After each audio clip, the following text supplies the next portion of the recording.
الحمد لله رب العالمين وصلى الله على سيد الأنبياء والمرسلين وعلى جميع الأنبياء والمرسلين وعلى الملائكة المقربين وعلى آله وأصحابه أجمعين. إن الله وملائكته يصلون على النبي يا أيها الذين آمنوا صلوا عليه وسلموا تسليما. اللهم صل وسلم وبارك على حبيبك سيدنا محمد وعلى آله وأصحابه أجمعين. عظیم المرتبت جلیل القدر علماء کرام وارثین علوم مصطفیٰ صلی اللہ علیہ وسلم دامت برکاتہم العالیہ، وعظیم المرتبت جلیل القدر بزرگان ملت، پیران طریقت، قائدین امت، ادام اللہ فیضہم العالیہ، قابل احترام جمیع سامعین کرام حفظہم اللہ تعالی. ہم پر اللہ پاک کا بے حد احسان ہے کہ اس نے ہمیں اپنے سب سے عظیم حبیب حضرت سیدنا محمد الرسول اللہ صلی اللہ علیہ وسلم اور اس عظیم حبیب کے لاڈلے نواسے سلطان الاولیاء حضرت سیدنا شیخ سید عبد القادر جیلانی غوث العظم رضی اللہ تعالیٰ عنہ کے ذکر شریف کی مبارک محفل میں حاضر ہونے کا شرف عطا فرمایا ہے. ہم کو اپنے پاک پروردگار کے ایک ایک انعام پر شکر گزار رہنا چاہیے. بزرگوں نے کہا ہے غوث اعظم درمیان اولیاء تو محمد مصطفیٰ درمیان انبیاء. غوث اعظم رضی اللہ عنہ اولیاء اللہ میں ایسے بڑے مقام والے ہیں جیسے انبیاء میں محمد الرسول اللہ صلی اللہ علیہ وسلم بڑے مقام والے ہیں. اللہ نے حبیب پاک کو نبیوں کا سردار بنایا تو آپ کے نواسے کو تمام ولیوں کا سردار بنایا.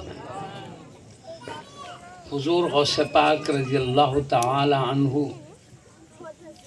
آپ کی پیدائش ہوئی ہے، رات میں پیدائش ہوئی، دن میں رمضان شریف شروع ہو گیا، صبح رمضان شریف تھا اور رمضان شریف میں اللہ تعالیٰ نے بالغ لوگوں پر روزہ فرض فرمایا ہے. غوث اعظم دستگیر رضی اللہ عنہ پیدا ہوئے تو اب رمضان شریف شروع ہو رہا تھا تو آپ نے مہینہ بھر صبح صادق سے لے کر سورج ڈوبنے تک جو روزے کا ٹائم ہے کبھی بھی اپنی امی جان کا دودھ رمضان بھر نہیں پیے. اس سے ہم سمجھ سکتے ہیں کہ اللہ پاک آپ کو کتنا بڑا مقام دینا چاہتا تھا کہ ابھی دودھ پیتے بچے ہیں جبھی سے روزہ رکھنا شروع کیا ہے. حالانکہ بالغین پر روزہ فرض ہے، البتہ 7 سال کی عمر کے بچے ہو جائیں تو ان کو نماز کی طرف راغب کرنے کے لیے شوق دلانے کا حکم ہے. ایسی روزے کا بھی شوق دلا سکتے ہیں. 10 سال کی عمر میں تاکیدی حکم دے کر عادت بنانے کے لیے نماز روزہ شروع کرا سکتے ہیں. لیکن دودھ پیتے بچے سے تو کوئی روزہ نہیں رکھا اور نہ دودھ پیتے بچے کو اتنی سمجھ ہوتی ہے کہ روزہ بھی ایک چیز ہے. علم نہیں ہوتا کہ روزہ بھی ایک عبادت ہے چھوٹے بچے کو، دودھ پیتے بچے کو. لیکن یہ غوث پاک رضی اللہ عنہ کی عظمت ہے. اللہ نے پیدا ہوئے ہیں جبھی سے آپ کو علم عطا فرمایا ہے کہ یہ رمضان شریف ہے. یہ بھی علم ہے کہ اس میں روزہ فرض ہے بالغین پر. یہ بھی علم اللہ نے دیا ہے کہ روزہ کب شروع ہوتا ہے اور کب ختم ہوتا ہے. پھر یہ سب علم دے کر روزہ رکھنے کا شرف بھی عطا فرمایا ہے۔ یہ آپ کی امی جان فرماتے ہیں پہلے رمضان شریف بھی روزہ رکھے، جب آپ کا دوسرا رمضان شریف پیدا ہو کر دوسرا رمضان شروع تب پورا رمضان شریف روزہ رکھے ہیں۔ تو جن کا دودھ پیتے عالم میں اللہ کی عبادتوں کا یہ عالم ہو، بڑے ہونے کے بعد اللہ کی کیسی عبادت کرے ہوں گے، ان کے زہد کا کیا عالم ہوگا، ان کے تقوی کا کیا معاملہ ہوگا، ان کے ریاضت و مجاہدات کیسے، ہم تو اندازہ ہی نہیں لگا سکتے۔ اللہ نے جن کو بچپن سے ہی عبادت کی سعادت عطا فرما رہا ہے۔ تو معزز سامعین کرام، ایسے ہی ولیوں کے سردار نہیں بنے، اللہ سردار بنانا چاہا تو اعلیٰ قسم کی عبادتیں آپ کو عطا فرما، اعلیٰ قسم کے شریعت کا علم آپ کو دیا، طریقت کا اعلیٰ علم آپ کو دیا، معرفت کا اعلیٰ علم آپ کو دیا، تقوی کے انتہائی بلند مراتب پر آپ کو فائز کیا، کئی کمالات جمع کیا، تب ولیوں کا سردار بنایا ہے۔ میں ایک مثال دوں گا کہ کس طرح اللہ تعالیٰ نے غوث پاک رضی اللہ عنہ کو بڑے مرتبے ہونے کے لیے جو جو چیزیں ضروری ہر چیز عطا فرمایا۔ ایک تو خاندان بھی دیا تو لاجواب خاندان عطا فرمایا، اپنے پیارے حبیب کا نواسا بنا کے پیدا فرمایا۔ آپ کی امی جان بھی بڑے نسب والی ہے، والد ماجد بھی بڑے نسب والے ہیں۔ آپ کے ابا جان کا نسب جا کے ملتا ہے حضرت امام حسن رضی اللہ عنہ سے، اور آپ کی امی جان کا نسب مبارک ملتا ہے جا کے امام حسین رضی اللہ عنہ۔ اس لیے ابا جان کا سلسلہ بھی عظیم ہے، امی جان کا بھی بڑا سلسلہ، دونوں بڑے سلسلے۔ اسی لیے علماء کہتے ہیں نجیب الطرفین، نجیب بولے تو شرافت والے گھرانوں کو، دونوں گھرانے عزت و شرافت والے، بڑے درجے والے۔ تو اس طرح اللہ نے آپ کو حضرت خلیفہ رسول اللہ امیر المومنین حضرت سیدنا علی مرتضی حیدر کرار رضی اللہ عنہ کے دل کا ٹکڑا بنا کے پیدا کیا۔ بیٹا باپ کے دل کا ٹکڑا ہوتا ہے حدیث میں، تو آپ ان کی اولاد سے، اس لیے میں کہہ رہا ہوں حیدر کرار رضی کے دل کا ٹکڑا ہیں آپ۔ اور حضرت سیدہ فاطمہ بنت رسول اللہ سیدۃ نساء اہل الجنہ کہ آپ نور نظر ہیں، اور حسنین کریمین رضی اللہ عنہ کے آنکھوں کا تارا ہیں۔ اس طرح بڑا خاندان آپ کو اللہ نے دیا، اور یہ حبیب کا جو خاندان ہے یہ کسی کو محنت سے نہیں ملتا، رب کے کرم سے ملتا۔ تو اللہ نے غوث پاک رضی اللہ عنہ کو وہ اونچا مقام بھی دیا جو محنتوں سے نہیں، رب کے صرف کرم سے ملا کرتا ہے۔ اور ایک مقام و مرتبہ وہ ہے محنت کرنے کے بعد ملتا ہے، ایک بڑا مرتبہ وہ ہے جس میں کسب، عبادتیں، ریاضتیں، محنتیں کرنا پڑتا ہے، جس کے بارے میں اللہ پاک قرآن مجید میں ارشاد فرماتا ہے ان اکرمکم عند اللہ اتقاکم، تم میں اللہ کے پاس بڑے درجے والا وہ ہے جو تقوی میں بڑا مقام ہے۔ جتنا آدمی کا تقوی ہوگا، عبادتیں جتنی زیادہ ہوگی، خوف الہی جتنا زیادہ ہوگا، نبی سے عشق جتنا زیادہ ہوگا، نبی کی غلامی میں جو جتنا آگے بڑھے گا، اللہ کے قرب میں اتنا آگے بڑھے گا۔ تو حضور غوث اعظم رضی اللہ عنہ تقوی میں بھی آگے تھے، خاندان میں بھی آگے تھے۔ مطلب کیا؟ جو صرف رب کے فضل سے ملتا ہے، محنت کا دخل نہیں، اللہ نے وہ بھی بڑا مقام دیا، اور جو محنت و کسب سے ملنے والا ہے وہ مقام بھی بڑا مقام عطا فرمایا۔ تقوی کا، زہد کا، عبادتوں کا۔ باپ کو تقوی میں کیا مقام ہے؟ تھوڑا سا کروں، آپ دیکھ رہے بچپن میں ہی روزہ رکھ رہے ہیں، کوئی بچہ رکھتا ہے کیا؟ نہیں، اللہ نے دیکھو جبھی سے عبادتیں عطا کی۔ اور جب آپ بڑے ہوئے ہیں، فرائض تو 5 وقت کے پڑھتے ہی ہیں، راتوں میں اٹھ کے تہجد بھی پڑھتے ہیں۔ یہ اللہ کے نبی پر تہجد فرض ہے، نبی کی امت پر فرض نہیں ہے، بلکہ ایک نبی کی سنت ہے، نفل ہے۔ تہجد پڑھنے کے بعد ولایت کے بڑے بڑے درجے ملا کرتے ہیں۔ تہجد پڑھنے والوں کو اللہ اپنے پاس بڑے مقامات عطا فرماتا ہے۔ تو آپ تہجد کی کثرت کرتے تھے۔ صبح دیکھو عبادت ریاضت میں ہے۔ پہلی بات تو آپ نے ساری زندگی کا اکثر حصہ شریعت کا علم پانے میں، طریقت کا علم پانے میں، معرفت کا علم پانے میں لگا دیا۔ آپ پیدا ہوئے جیلان کے مقام پر۔ یہ ایران قریب کا ایک علاقہ ہے جو غیر عربی علاقہ، عربی نہیں ہے، غیر عربی، فارسی زبان والا ہے۔ اس لیے آپ جہاں پیدا ہوئے وہ گاؤں کا نام ہے گیلان، اور اس کا نام گیل بھی، دو نام بولتے ہیں، گیلان اور گیل، کبھی گیل بول رہے تھے کبھی گیلان۔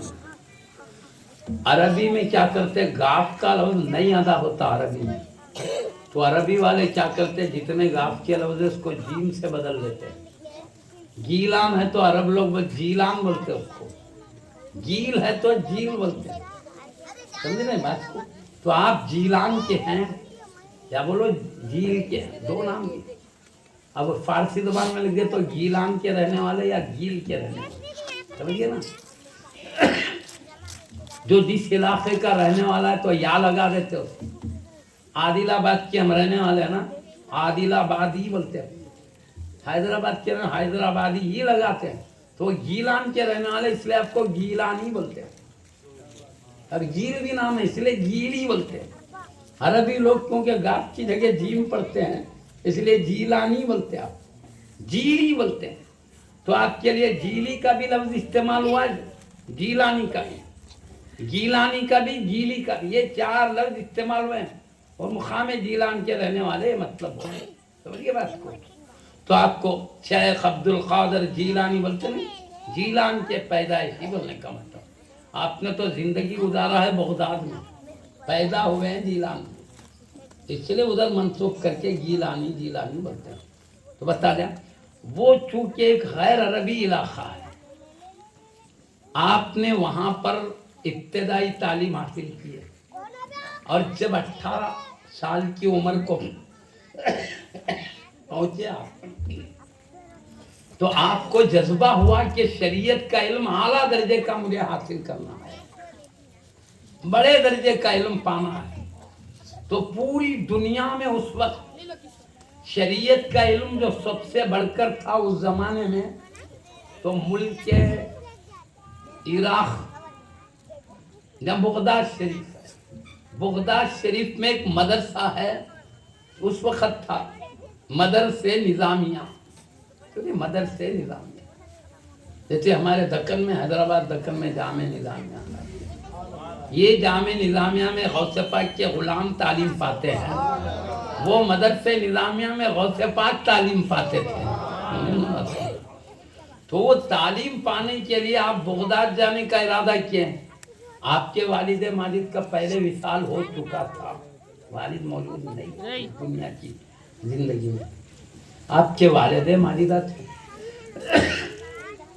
اپنی امی جان سے عرض کیا، امی جان میں شریعت کی بڑی تعلیم پانے کے لیے بغداد جانا چاہتا ہوں، وہ عربی ملک ہے، عربی زبان جاننے والے لوگ وہاں کے،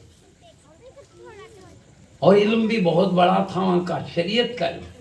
شریعت کا علم بولے تو میں بتاتا ہوں، یہ اپن قرآن پڑھتے ہیں، قرآن اللہ تعالیٰ نے اس کے ایک ایک آیت میں کئی معنی رکھا ہے، کئی اسرار ہے۔ اب جو جتنی محنت کرے گا اتنا پائے گا، سمجھو۔ تو اس میں ایک قرآن 30 پارے ہے، اور یہ لائبریری بھر مطلبہ بتائے مفسرین قرآن کی، تو جو جتنا محنت کرے گا اتنا اعلیٰ علم ملے گا۔ اسی طرح قرآن کے بعد پیارے نبی صلی اللہ علیہ وسلم کی حدیث کا مرتبہ، حدیث میں بھی ایک ایک لفظ کے کئی معنی ہے، اس میں بھی دریا بہ رہے معنی کے۔ تو جو جتنا محنت کرے گا حدیث کے معنی مراد کو زیادہ پائے گا، اسرار اس کے اندر چھپے ہوئے زیادہ پائے گا۔ تو اس وقت قرآن کی بہترین اعلیٰ سے اعلیٰ تفسیریں کہاں بغداد شریف پہ ہوتی ہیں، درس وہاں ہوتا تھا. حدیث کے علوم مختلف جو ہے وہاں سب سے زیادہ دنیا میں غوث پاک کے زمانے کی بات کر رہا ہوں, بغداد میں سب سے بڑھ کے علم تھا کے زمانے. فقہ کا علم, قرآن حدیث سے سمجھ کر مسئلے مسائل نکالتے تھے. یہ ہر کوئی نہیں نکال سکتا, اس کے لیے بڑے علوم کی ضرورت ہے. اتنے علوم جو قرآن حدیث سے مسئلے نکالنے کے لیے ان کو فقیہ بولتے ہیں. جیسے ہم 4 فقہا آج تک ان کی پیروی کرتے آ رہے ہیں, جیسے امام اعظم رضی اللہ عنہ, امام مالک رضی اللہ عنہ, امام شافعی, امام احمد بن حنبل, یہ اتنے بڑے علم پر فائز تھے. قرآن حدیث سے مسائل نکالنے کی صلاحیت تھی ان میں. اس کا مطلب نماز میں کیا فرض ہے, کیا واجب ہے, کیا مستحب ہے, کیا مباح ہے, کس چیز سے نماز چلی جاتی ہے, بیچنے فروخت کرنے کے طریقے, پورے یہ حضرات نکالے. اللہ نے زکوٰۃ فرض کیا تو کتنے مال پہ کتنی زکوٰۃ نکالنا چاہیے, یہ سب قرآن حدیث کو سمجھ کے فقہا نے نکالا. کیوں ہر ایک کے پاس اس کا علم ہے نہیں, کوئی نکال نہیں سکتا. اللہ روزہ رکھو بلا, تو اب روزہ کب سے شروع ہوتا ہے, کب ختم ہوتا ہے, اور کیسے ٹوٹ جاتا ہے, کرتا ہے, سب قرآن حدیث کی روشنی میں فقہا نے بتایا. روزہ کب مکروہ ہوتا ہے, کب فضیلت پاتا ہے, کب ٹوٹ جاتا ہے, یہ سب باتیں فقہا بتائی. اس کے لیے بہت علوم چاہیے. تو وہ جو قرآن حدیث کو سمجھ کے جو علم نکالے, اس علم کا نام ہے فقہ. تو وہاں پر قرآن کے تفسیر کا علم بھی ٹاپ پر تھا, حدیث کا علم بھی اعلیٰ درجے کا تھا, فقہ کا علم بھی, عربی ادب بھی.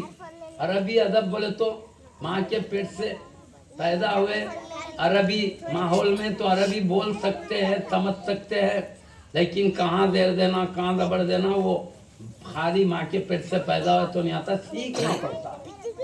تو عربی لوگ بھی عربی ادب سیکھتے ہیں.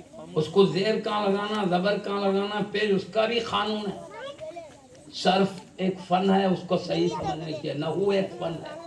پھر عربی کو بہترین بنانے کے لیے ادب کا ایک فن ہے, اس میں علم فصاحت, بلاغت کہتے ہیں اس کو. میں بتا رہا ہوں شریعت میں بہت علوم ہے. علم معانی ہے, علم بدیع ہے, یہ مختلف علوم ہوتے ہیں عربی ادب میں بھی. علم بیان, علم معانی, علم بدیع. تو جب چاہ کے عربی ادب میں ماہر ہوتے ہیں, بہترین عربی بول سکتے ہیں. تو بغداد میں عربی ادب کی مہارت بھی اعلیٰ تھی, فقہ میں بھی اعلیٰ مقام تھا, قرآن کی تفسیر میں بھی, حدیث کی تشریح میں بھی. تو آپ غوث پاک رضی اللہ عنہ وہاں جانے کا ارادہ کیا تاکہ اعلیٰ ٹاپ کا علم پائیں شریعت کا. اور قرآن حدیث کے ساتھ معقولات کا بھی ایک علم ہوتا. معقولات بولے تو آدمی وہ علم پڑھتا تو غلط اور صحیح کو سمجھنے میں آسانی ہوتی.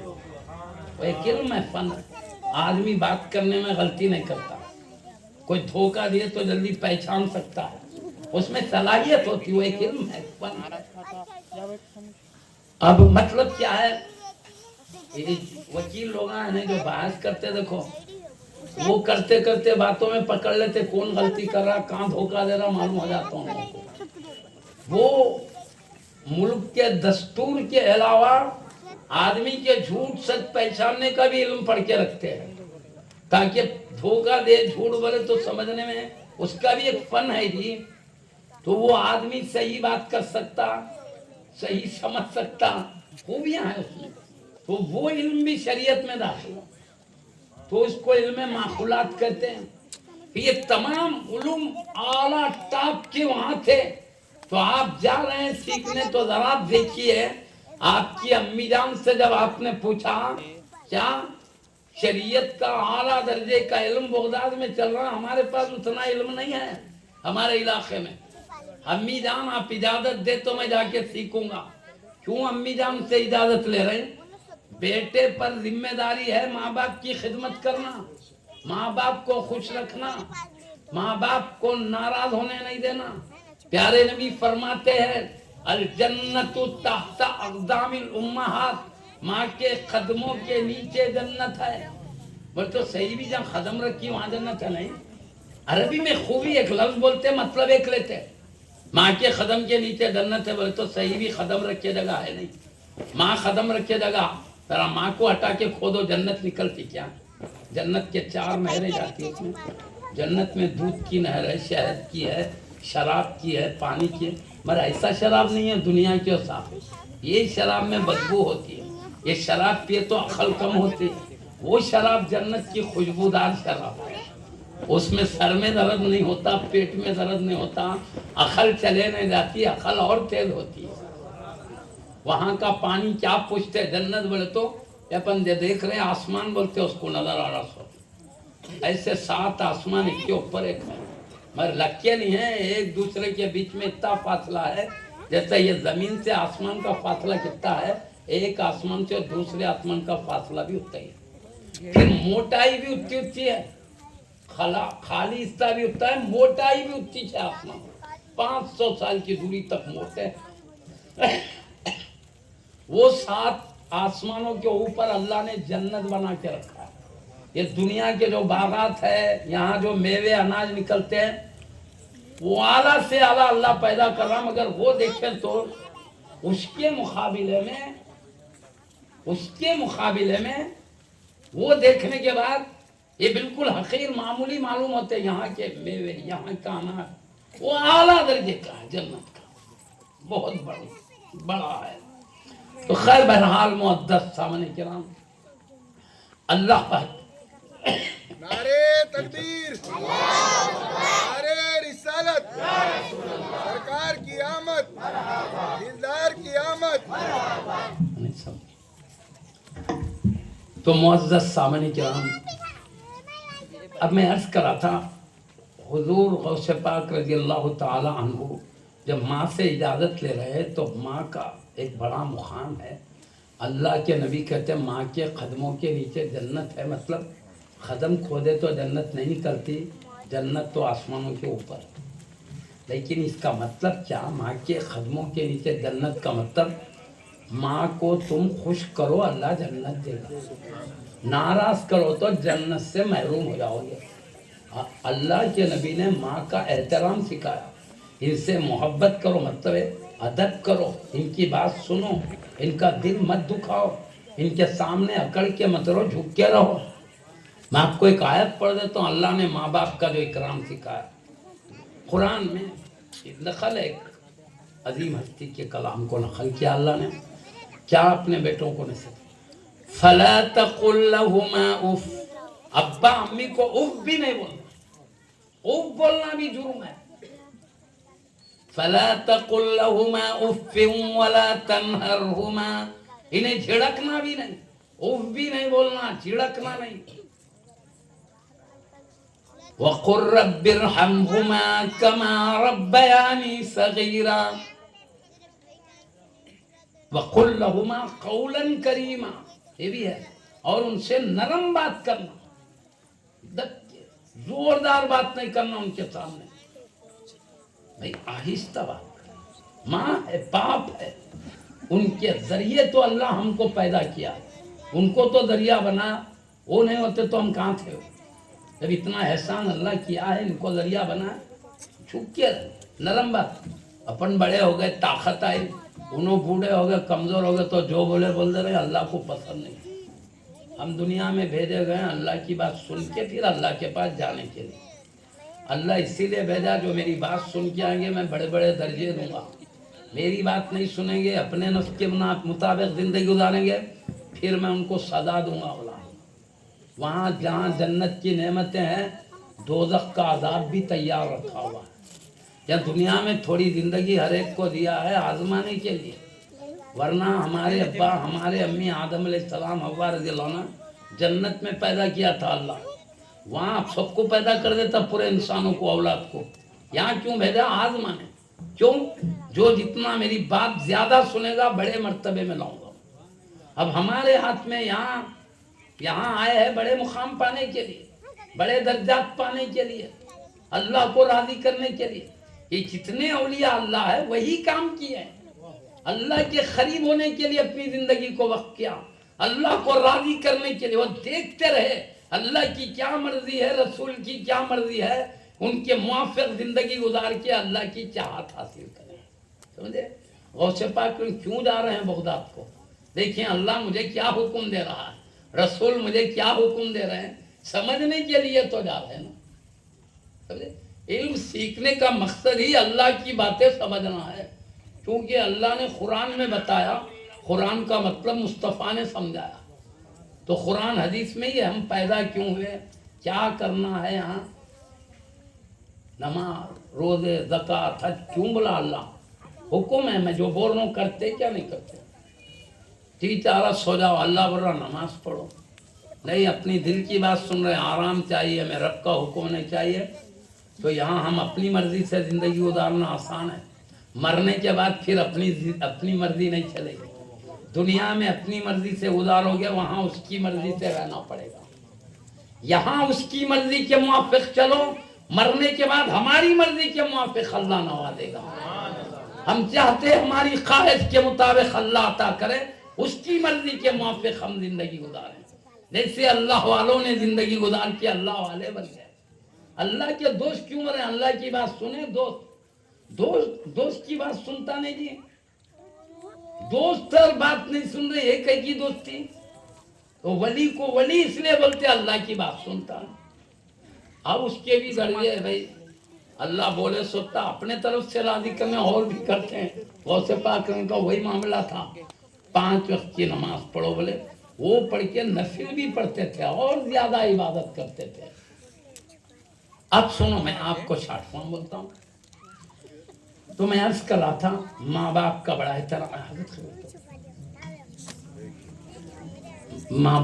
احترام کرنے کا حکم ہے، فلا تقل لهما اف ولا تنهرهما وقل لهما قولا کریما، ماں باپ سے نرم بات کرو، واخفض لهما جناح الذل من الرحمہ، ان کے لیے اپنے رحمت کے بازو جھکا دو۔ اللہ کہتا ہے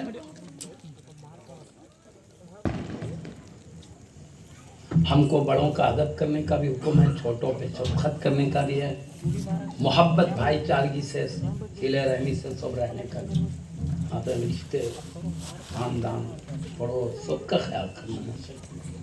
شریعت نے بہت اچھی تعلیم دی ہے، اللہ نے ہم کو بہتر انسان بننے کی تعلیم دیا ہے، اچھی زندگی گزارنے کا حکم ہے ہمیں، تو کہتا ہے نرمی کرو، اپنے بازو نرم کر کے جھکا لو ابا امی کے سامنے، وَخْفِضْ لَهُمَا جَنَاحَ الذُّلِّ مِنَ الرَّحْمَةِ، رحمت کے بازو جھکاؤ، ابا امی کے سامنے رحمت بننا، غضب نہیں بننا۔ وَقُلْ رَبِّ ارْحَمْهُمَا كَمَا رَبَّيَانِي صَغِيرًا، اور اللہ سے دعا کرتے رہنا، اے اللہ میرے ابا امی پہ تو ایسا کرم اور رحم فرما جیسے ابا امی نے بچپن سے میرے اوپر رحمت کرتے ہوئے یہ منظور، اس طرح اللہ نے سکھایا ہے۔ تو معزز سامنے کرام،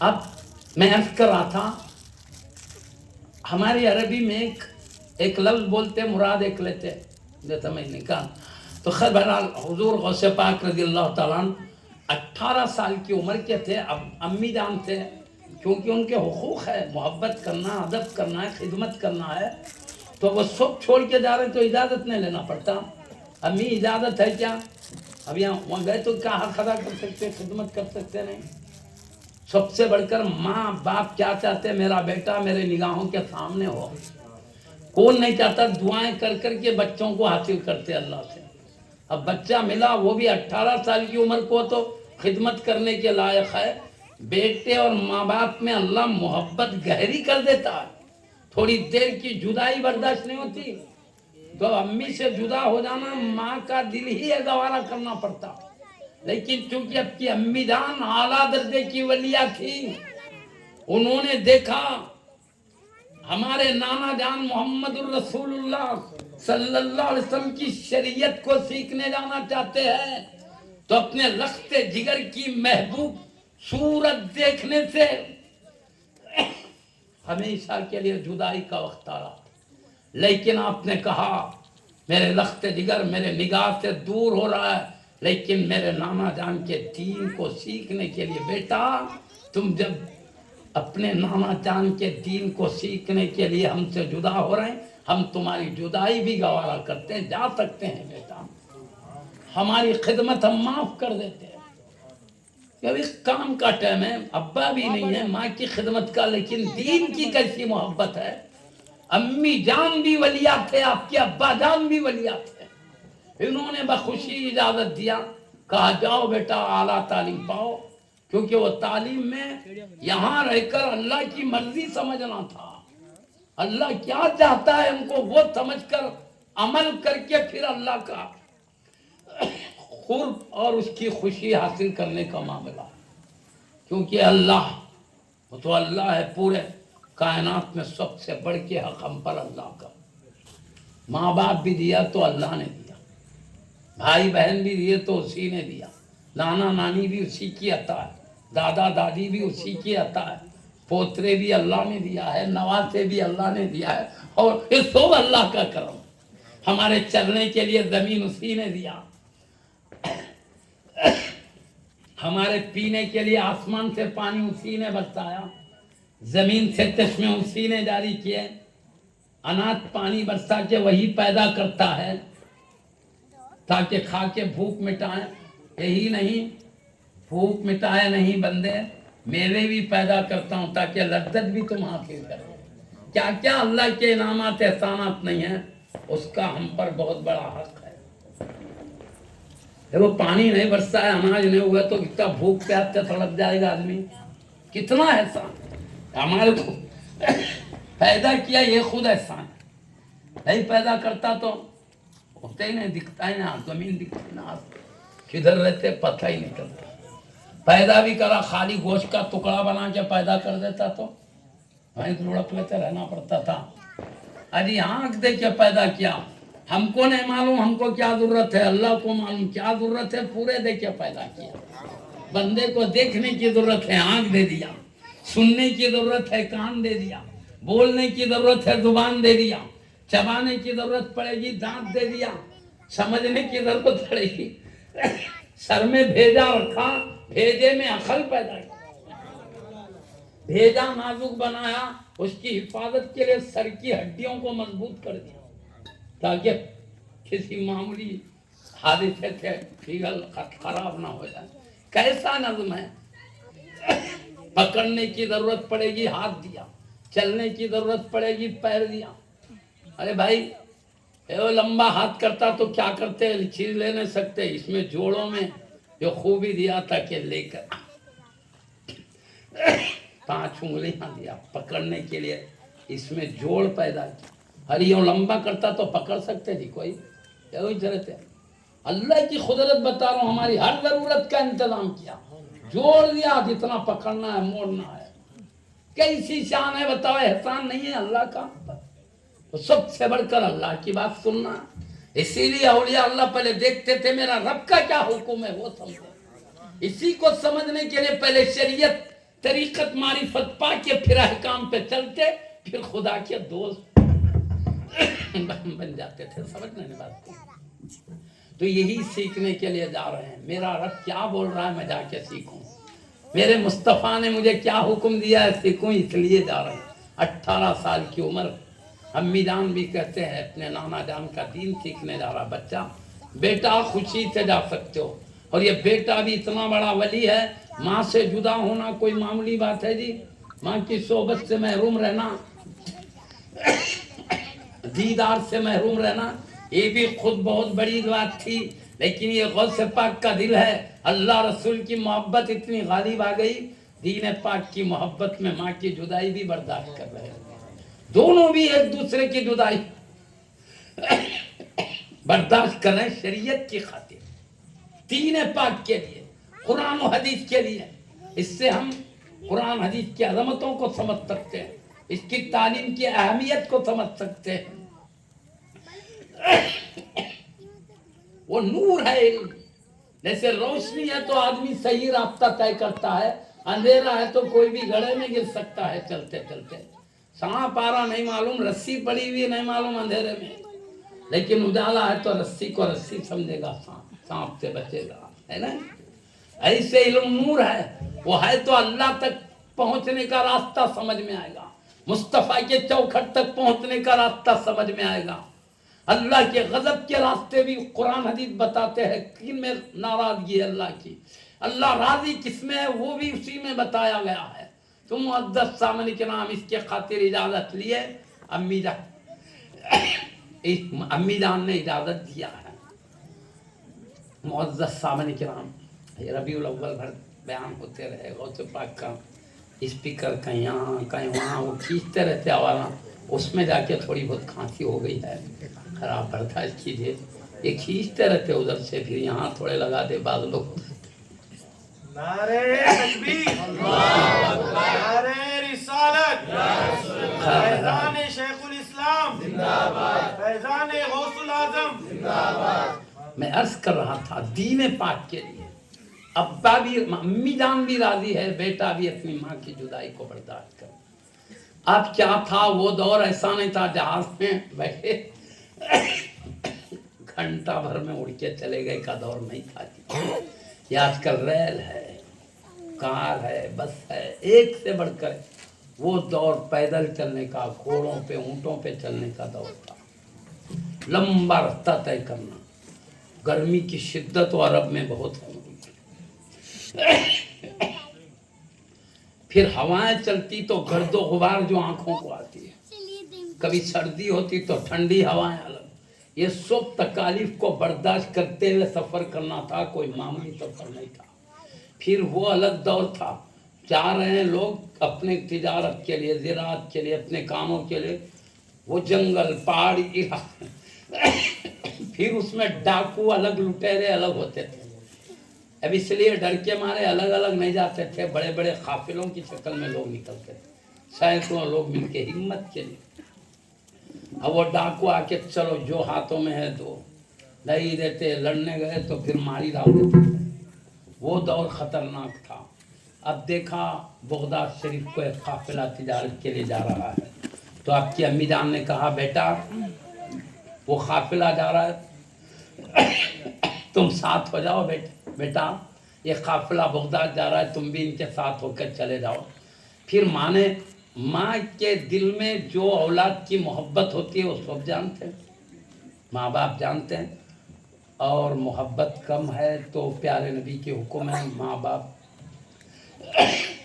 کو بیٹوں سے محبت کرنے کا حکم دیا ہے نبی، اور بیٹوں کو حکم دیا ماں باپ کا ادب تعظیم کرنے کا، محبت خدمت کرنے کا۔ جب تک یہ نہیں کریں گے اللہ کو خوش نہیں کر سکتے۔ دنیا کی زندگی جیسے چاہے گزار لے سکتے بھائی، یہاں اللہ پکڑ کے لینے بنا آزمائے، مرنے کے بعد اب سوالات، پکڑ شروع ہوتی ہے، عذاب، یہاں جیسے چاہے گزارو، وہاں جا کے بھاگ نہیں سکتے، کہیں رستہ نہیں ہے بھاگنے کا۔ اللہ کو خوش کر کے اس کی رحمتوں میں رہنا ہے، اس کی بات سن کے رہنا۔ ابا امی کا ادب کرو، بلا کرو، ماں باپ کو بھی ادب ہے، بچوں سے شفقت کرو، اچھی تربیت کرو۔ آزاد چھوڑ دیں گے تو بچے غیبت والے، چغل خوریوں والے نکلے گے، وہاں بیٹھے ہوئے نسا لڑے جھگڑے، اٹھا پٹک۔ اچھی تربیت دو، اچھے معلمین کے پاس رکھو، بہترین تربیت دو، بچے محبت کرنے والے بنے، کسی کی غیبت اور عداوت کرنے والے نہ بنے۔ ان ویسا انہیں سنا تو لڑائی جھگڑا مار دھاڑ دنیا میں اس لیے نہیں آئے، تھوڑے ٹائم ہے، اللہ کو یاد کر کے اس کی تسبیح، تکبیر، تمجید، تسبیح، اپنے نبی کی خدمت میں درود سلام بھیجے، قرآن کی تلاوت کرے، اللہ سے استغفار کرتے رہے، کلمہ شہادت پڑھتے رہے، لوگوں کے ساتھ اچھے محبت پیار سے رہ کے جاؤ، بس اس لیے بھیجا ہے اللہ نے، سارے قیمتی لمحات کوئی نہ ایسا ویسا بلکہ برباد کرنے کے لیے بھیجا جی۔ اس لیے میں بول رہا ہوں آزمائش یہیں ہے۔ اب جائیں گے خبر کے اندر نماز ہے نا روزہ ہے، کچھ بھی نہیں، محشر میں ہے نا جنت میں، وہاں کھانا اچھے اچھے باتیں کرتے بیٹھنے کا ہے، بس وہاں نماز روزہ کچھ بھی نہیں ہے، بالکل پکی بات بول رہا ہوں۔ وہاں بیماریاں نہیں، کھانسی، زکام، بخار، سر میں درد، کچھ بھی نہیں، یا تو بھی کھائے تو کھانا آسان ہے مگر ضرورت بھی آتی نا بھائی، وہاں پہ نہیں کھائے تو ایک ڈکار آتی، ڈکار میں سب ہضم ہو جاتا، وہ یہ جانا نہیں پڑتا طہارت کے لیے الگ راستہ بنانا۔ وہاں کی زندگی بڑی نرالی ہے، اور وہ ڈکار یہاں ڈکار دے تو خریب والا بھی بھاگ جاتا، بدبو آتی جی۔ وہاں کی ڈکار میں وہ خوشبو ہے، فرشتے سونگنے آتے، بلکہ وہ بہترین نعمت۔ وہاں نماز روزہ کچھ بھی نہیں، اچھا کھانا باتر کر لیتے بیٹھنا۔ یہاں دیکھو تو جھاڑوں پہ چڑھ کے توڑنا پڑتا، میوے توڑنا، وہاں ڈالیاں خود خریب آ جاتی، اور وہ بھی توڑنا نہیں پڑتا۔ میں آپ کو بتاؤں، اللہ نے اتنے خادم پیدا کر دیے، خادم خود لا کے پیش کرتا، وہاں پیدا کر کے رکھا چھوٹے چھوٹے بچے خدمت کے لیے، سمجھے بات کو، حور و غلمان بلکہ سنے، حور بولے تو ان کی عورتیں، غلمان بولے تو بچے، بچے خدمت کے لیے، حور شادی اللہ کرے گا اس لیے. تو میرے کہنے کا مقصد وہاں کوئی تکلیف، وہاں کی نہریں نہیں، زمین کی سطح سے چلتے رہتے، نیچے اتر کے لینا نہیں پڑتا، اوپر سے ہاتھ ڈال کے لے سکتے. وہاں کے نہروں میں شہد کی نہر، دودھ کی، اللہ چاہے تو بھینسوں گایوں میں پیدا کرے دودھ، چاہے تو زمین میں پیدا کرے، قدرت والا ہے وہ. اللہ کی بھی کیا نرالی قدرت ہے، ہماری خاطر کیا کیا انتظام ہے. ایک سمجھو گائے ہے، بھینس ہے، گھاس کھاتی نا جی، وہ گھاس ہے، کنکڑیاں ہیں اندر، وہ جانے کی جگہ ہے. اللہ اسی گھاس کو خون بھی بناتا ہے، اس سے گوشت بھی بناتا ہے، ہڈی بھی بناتا ہے. ایک گھاس ہے، اس سے کیا کیا بن رہا، اپن کھانا کھائے ہمارا بھی خون گوشت ہڈی. اللہ کی قدرت بھی ہے، بندوں پہ کرم بھی ہے اس کا. وہیں جا کے جیسے کہتا رہ جاتا تو سڑ گل کے بھگونے میں نے تو خراب نہیں ہو جاتا، پھینک دینا نہیں پڑتا، بدبو ہو جاتی، ویسے ہی پڑا رہتا تو بدبو ہو جاتی، بیمار خراب بیمار پڑ جاتے. لیکن اس کا خون بنا دیتا ہے، گوشت بنا دیتا ہے، ہڈیاں کچھ بیکار ہے تو باہر کر وہ بھی کر دیتا انتظام پورا. اب میں ایک بات بتاؤں، ایک دودھ دینے والا جانور ہے، گھاس ہے، خون بننے کا رستہ اللہ الگ بنایا ہے، گوبر بننے کا الگ ہے، دودھ بننے کا رستہ الگ ہے. قرآن میں اللہ بولا وہ بناتا، اس کو سب معلوم، وہی بولا تو ہے. اپن تو کبھی اندر جا کے دیکھیے نہیں، اللہ بولے سو بات ہے بھائی. اللہ کیا کہتا معلوم، ایک طرف سے جانور میں خون بنتا ہے، ایک طرف گوبر بنتا ہے، خون و گوبر کے بیچ میں سے اسی گھاس کو اللہ دودھ بنا کے پیدا کرتا ہے. آپ دیکھو قدرت الہی، ادھر خون گندا نجس، گوبر نجس ناپاک، دودھ پاک صاف طیب. مطلب ہم خون نہیں پی سکتے، گوبر نہیں کھا سکتے، مگر دودھ پی سکتے ہیں. دو گندی چیزوں کے بیچ میں پاک چیز نکال رہا ہے، تو ادھر سے نکال رہا تو نہ ادھر کی گندگی کا ایک ذرہ بھی اثر آ رہا، نہ ادھر کی گندگی کا. یہ شان قدرت الہی ہے. ہماری خاطر کیسے قدرت کے جلوے اللہ نے ظاہر کیے. اللہ اکبر. تو خیر بہرحال معزز سامنے کرام، ہم اس کی بات سن کے چلو، ہر نعمتیں ہمارے لیے انتظار میں ہے. یہاں دیکھو، یہاں نہیں پکڑ کرے گا اللہ، برائی کرے تو سزا یہاں نہیں دے گا، مرنے کے بعد. یہ سزا دینے کی جگہ نہیں، آزمانے کی جگہ ہے. مرنے کے بعد سزا دے، سمجھے نا. یہاں اچھا کرو وہاں اچھا ملے گا، یہاں خراب کرو وہاں. یہاں جیسے چاہے زندگی گزار سکتے ہو. میں بتا دیا، اولیاء اللہ نے اللہ کی مرضی کے موافق زندگی گزارے. آج اللہ ان کی جو عظمت، جو ادب دیا ہے، ہم خود جانتے نا. اپنے خاندان کی کسی فرد کا ایسا ذکر نہیں کرتے جیسے اللہ کے ولیوں کا کرتے ہیں. کیوں؟ انہوں نے اللہ سے محبت کی تو اللہ نے مخلوق کے دلوں میں ان کی محبت ڈال دی ہے. ہم جمع ہوتے جی اپنے خاندان کے لوگوں کی یاد کے لیے، ایسا بڑھ گئے سوالوں سے، لیکن اولیاء اللہ کے لیے، غوث پاک کے لیے جمع ہو. کیوں؟ انہوں نے اللہ سے محبت کی، اللہ ہمارے دلوں میں محبت ڈال دیا. انہوں نے اللہ کا احترام کیا، ہمارے دلوں میں ان کا احترام اللہ نے ڈال دیا ہے. سمجھے بات کو. ہم بھی اچھے بن جاؤ. آپ جا کے کسی ولی کے پاس دیکھو، ہم بندہ نواز کی بارگاہ سے فیض پا کے آئے ہیں علماء، ادھر سید امام انوار اللہ شاہ قبلہ کے فیض یافتہ. وہاں جا کے دیکھو، کوئی بھی آدھی رات بھی ہوگا تو بچے قرآن پڑھ لیتے بیٹھتے ہیں. کوئی عام قبرستان میں آدھی رات کو جاتا، ہمارے بانی جامع کے پاس درس چلتا نا، بچے کیا کرتے، موڈ بولا تو راتوں میں بھی پڑھتے بیٹھتے. وہاں اساتذہ کی ذمہ داری نہیں ہے صرف 10 بجے تک پڑھنا بس کر دینا ہے. سو جاؤ، باقی وقت پہ کھاؤ، وقت پہ پڑھو، وقت پہ سو جاؤ. لیکن بچے محبت میں، ایک تو کتاب اللہ سے محبت ہے، ایک ولی اللہ سے محبت ہے. جا کے بیٹھ جاتے 12 1 بجے پڑھ لیتے ہوئے. آدھی رات ہو گئی، سب سو رہے ہیں، بعض بچے پڑھتے بیٹھے. اب بولو عام قبرستان میں آدھی رات کو جاتے جی کون سو بھی ڈرتے، بھائی نکو جا، بلا پکڑ لیں گے، بولتے نہیں. مگر اولیاء اللہ کے بعد بلا نہیں آتی ہے، سو بلا بھی بھاگ جاتی ہے. اس لیے آدھی رات ہے تو بھی ڈر نہیں ہوتا. ہمارے حیدرآباد دکن میں سیدی بابا شرف الدین قبلہ کی مزار ہے، وہ کوئی دروازہ ہی نہیں ہے، خاص بات ابھی تک بنا نہیں. رات کے 3 بجے وہاں لوگ نظر آتے، 4 بجے لوگ نظر آتے، چاہنے والے جب موڈ بنا کے چلے جاتے۔ یہ دنیا کے جتنے کنتے ہیں پریشانیاں دور کرنا ہے، ولی کی قدموں میں جاؤ، وہ کہتے ہیں وہاں تھوڑی دیر بیٹھو سکون مل جاتا ہے۔ جہاں کی کون سے بھی ولی، وہاں جہانگیر پیراں، برہان الدین پیراں ہے، حیدرآباد کے نام پلی کے پاس یوسف بابا شریف، ولیاں ہیں بڑے بڑے، دکن کے تاجدار ادھر بندہ نواز ہے، ہندوستان کے ولیوں کے سردار غریب نواز ہے۔ کہیں بھی جا کے دیکھو دن رات ایک ہو جاتا وہاں پہ، اس میں تو ہجوم بہت ہوتا ہے، عام دنوں میں بھی وہیں نظر آتے لوگ۔ کیوں؟ میرے کہنے کا مقصد کیا ہے، یہ اللہ کو چاہ رہے ہیں، اللہ ان کی چاہت دلوں میں ڈال دیا۔ آپ جا کے دیکھو غریب بھی نظر آئے گا، مالدار بھی نظر آئے گا، رعایا بھی نظر آئے گی، وزراء بادشاہ بھی نظر آتے ہیں اولیاء اللہ کے پاس۔ وہ مسلم غیر مسلم کا بھی کوئی فرق نہیں ہے۔ غلط کہتا ہوں، جائیے دیکھیے یوسف بابا شریف بابا کے پاس، یہ مسلمان ہے غیر مسلمان دونوں ساتھ ساتھ کھاندے تھے، کھاندہ لگائے حضرت سے مانگ رہے ہیں۔ کیوں اتنی محبت؟ کیوں؟ اللہ سے محبت کی، اللہ نے ان کے دلوں میں محبت ڈالا۔ سمجھ رہے نہیں؟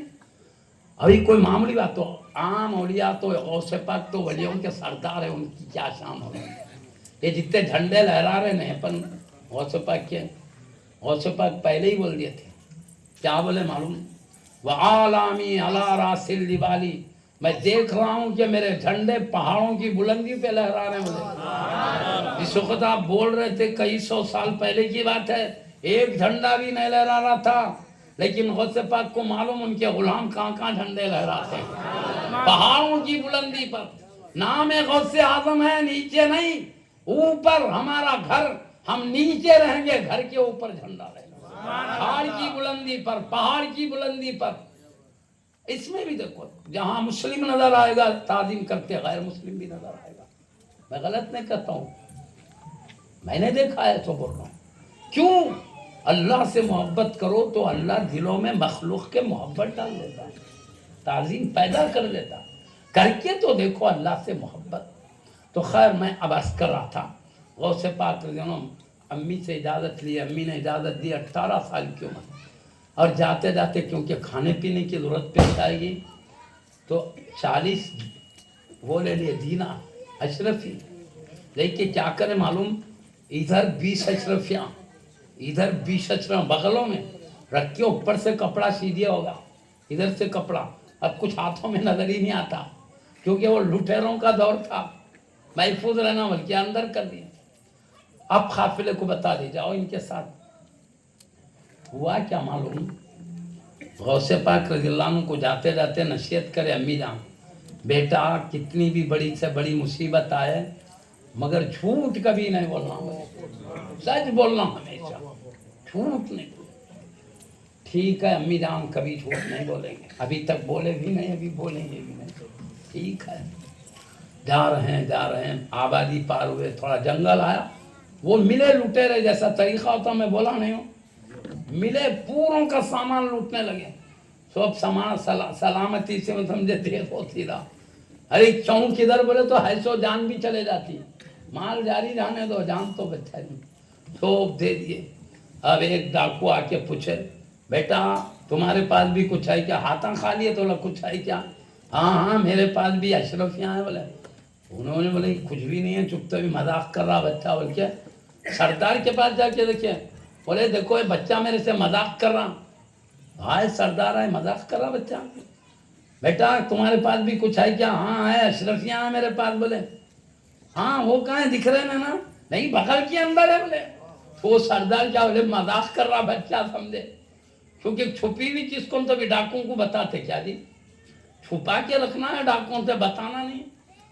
آپ ڈاکوں کے سردار مذاق سمجھ کے بولے کہاں بتاؤ تو صحیح، بولے وہ کھولے کپڑا تو اندر سے اشرفیاں نکلے، ادھر 20 ادھر سے کھولے تو ادھر 20 اشرفیاں نکلے۔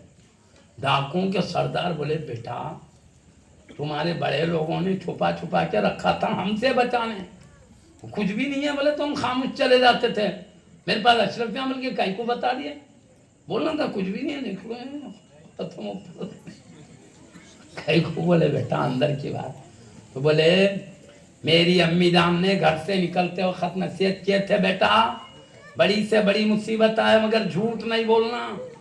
تو میری امی سے وعدہ کر کے آیا ہوں جھوٹ نہیں بولنے کا. میں جھوٹ بولا تو میری امی جان کے وعدے کا خلاف ہو جائے گا، اس لیے میں نے سچ سچ بتا دیا ہے. بولتے ڈاکوؤں کے سردار بولے یہ بچہ دیکھو اپنی امی کی بات جانے نہیں دے رہا، ان کے وعدے کو جانے نہیں دے رہا، میری اتنی بڑی عمر ہو گئی ہے میں اللہ کی بات کی نافرمانی کر رہا ہوں. اللہ کہتا ڈاکہ زنی نہیں کرنا، چوری نہیں کرنا، بھائی کر رہا ہوں. عبادت کرنا وہ چھوڑ دیا ہوں، نمازاں چھوڑ دیا، وہ چھوڑ دیا، یہ کرتے بچے. سردار بولے یہ بچہ ماں کی بات کو جانے نہیں دے رہا، میں رب العالمین کی بات کو چھوڑ رہا ہوں. افسوس ہے مجھ پر، بلکہ دل پہ ایسا اثر ہوا، ایک چیخ زوردار مارے خوف سے، مار کے کہا بیٹا ہاتھ آگے بڑھاؤ. غوث پاک نے ہاتھ آگے بڑھائے، ہاتھ میں ہاتھ رکھ کے کہا اے عبدالقادر جیلانی، نام پوچھ لیتے پہلے، میں توبہ کرتا ہوں تمہارے ہاتھ میں ہاتھ رکھ کے، کبھی ڈاکہ زنی اور چوری نہیں کروں گا، کبھی اللہ کی نافرمانی نہیں کروں گا، ساری زندگی اللہ کی یاد میں گزاروں گا. توبہ کیا سردار نے.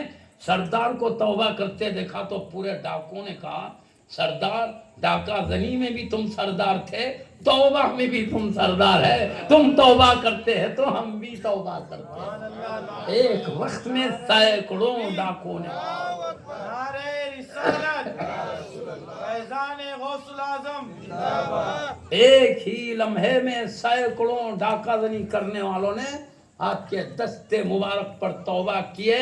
پھر غوث پاک نے دعائیں دی اور آپ نے نصیحت کر کے چلے گئے. تو یہ سارے جو ڈاکہ زنی کرتے تھے آگے چل کے اللہ کے بڑے بڑے ولیاں بن گئے. غوث پاک نے جاتے جاتے ان کا کمال یہ ہے، تو آگے چل کے کیا کیا کمال لگے. ابھی تو سیکھنے جا رہے ہیں تو بندوں کو نوازتے چلے جا رہے ہیں. اس میں سچ کا فائدہ بھی معلوم ہوا.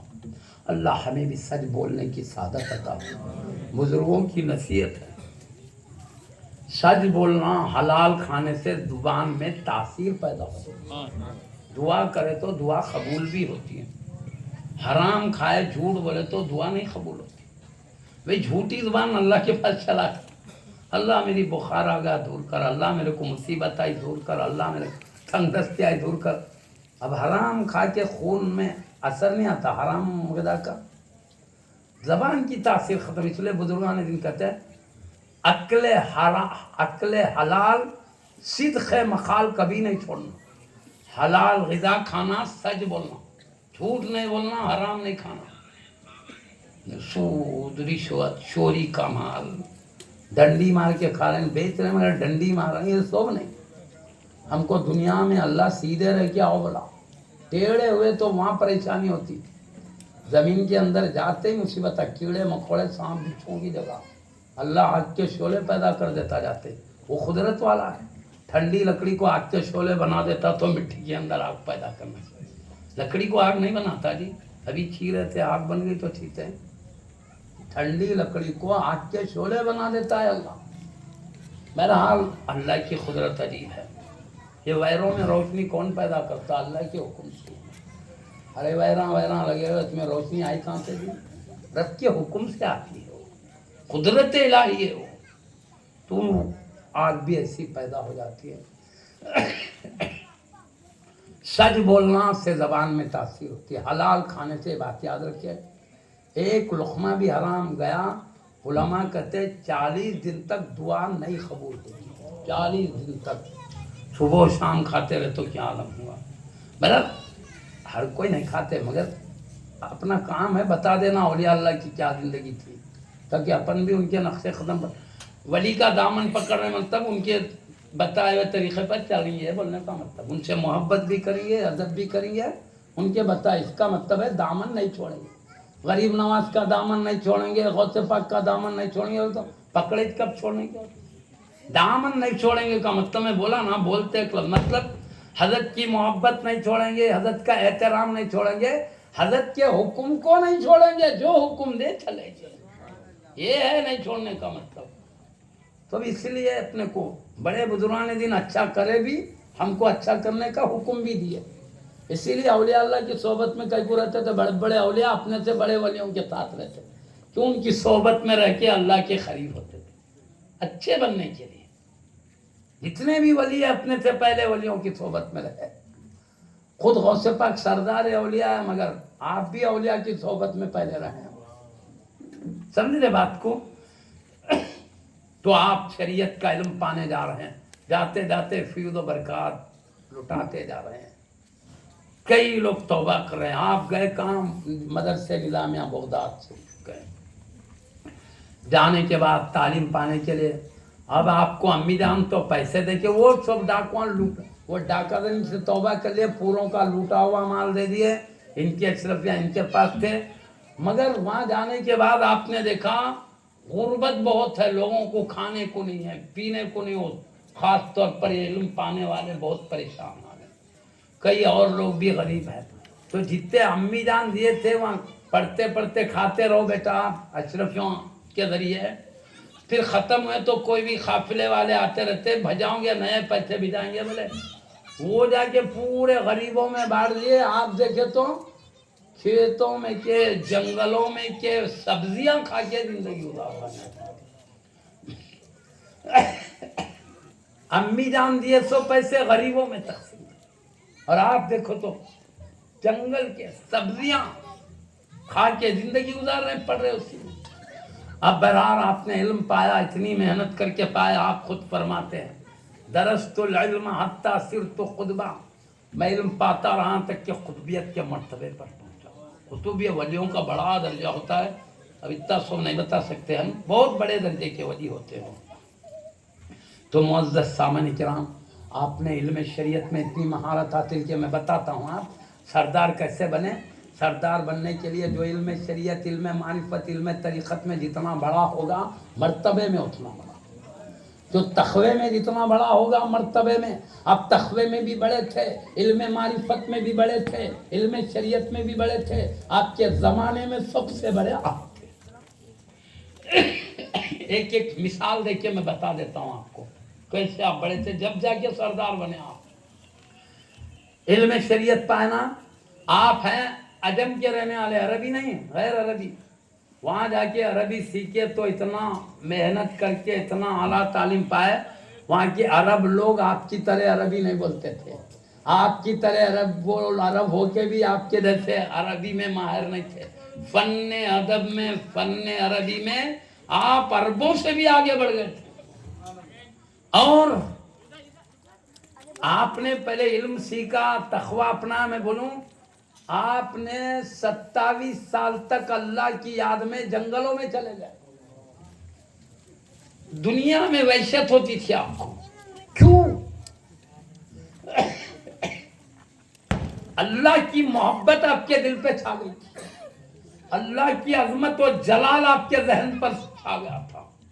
اس بے خودی کے عالم میں آپ مخلوق سے دور ہو کر جنگلوں میں چلے گئے۔ آپ چاہتے تھے میں ہوں، میرا رب ہو، بیچ میں کوئی مداخلت کرنے والا ہو۔ یہ بے خودی کے عالم میں چلے گئے عراق کو۔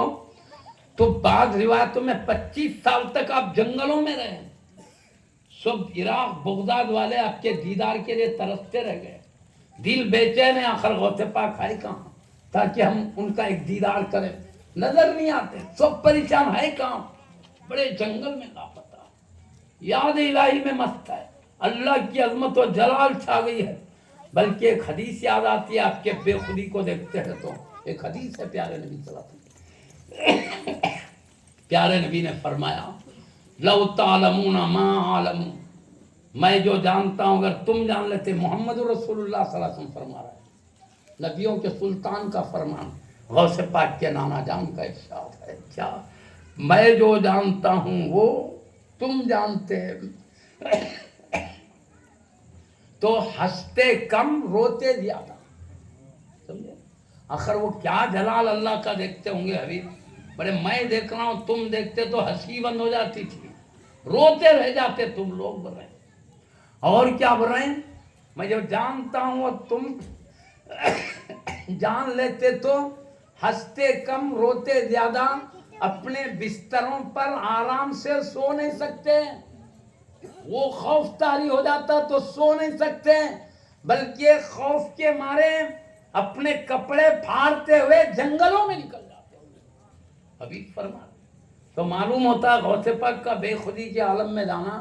حبیب جو دیکھتے تھے اس کا ایک چھینٹا غوث پاک پہ بھی پڑ گیا, اسی لیے بے خودی کے عالم میں چلے گئے جنگلوں میں. ایک نہیں, حضور غریب نواز رضی اللہ عنہ جو غوث پاک کے بھانجے ہوتے ہیں, غوث پاک کے بھانجے ہیں غریب نواز, ان کا بھی وہی عالم ہے. وہ 22 سال تک آپ کی پیدائش بھی خراسان کی ہے. یہ انڈیا میں جو آئے ہیں حبیب پاک خواب میں اشارہ کر کے بھیجے, وہ آپ کے زمانے میں کئی سو سال پہلے کی. وہ حبیب کے بارگاہ میں گئے تھے, خراسان کے علاقے میں پیدا ہوئے. پیارے نبی نے کہا اے معین الدین, ہندوستان کی دھرتی پر اور اجمیر کا پتہ بتا خواب میں, یہاں سے پورا رستہ خواب میں بتا سوئے ہو. آپ بولے ہندوستان جاؤ, پاکیزہ علم بندوں کو بتاؤ, اللہ کے بندوں کو اللہ کی باتیں بتاؤ. تو بولے میرے کو ہندوستان معلوم نہیں, میں کبھی گیا نہیں. بولے تو خواب میں پورا مدینہ شریف سے لے کے اجمیر کا راستہ بتا دیا. آپ جا رہے تو کئی غلام آپ کا نورانی شکل دیکھ کے ساتھ ہو گئے. آپ ایک قافلے کے ساتھ بڑھتے جا رہے ہیں, پورا جیسے جیسے جاتے جا رہے ہیں پیارے نبی نے خواب میں بتایا وہ پورا راستہ نظر آ رہا تھا. اس طرح حبیب کے اشارے سے اجمیر تشریف لائے ہیں.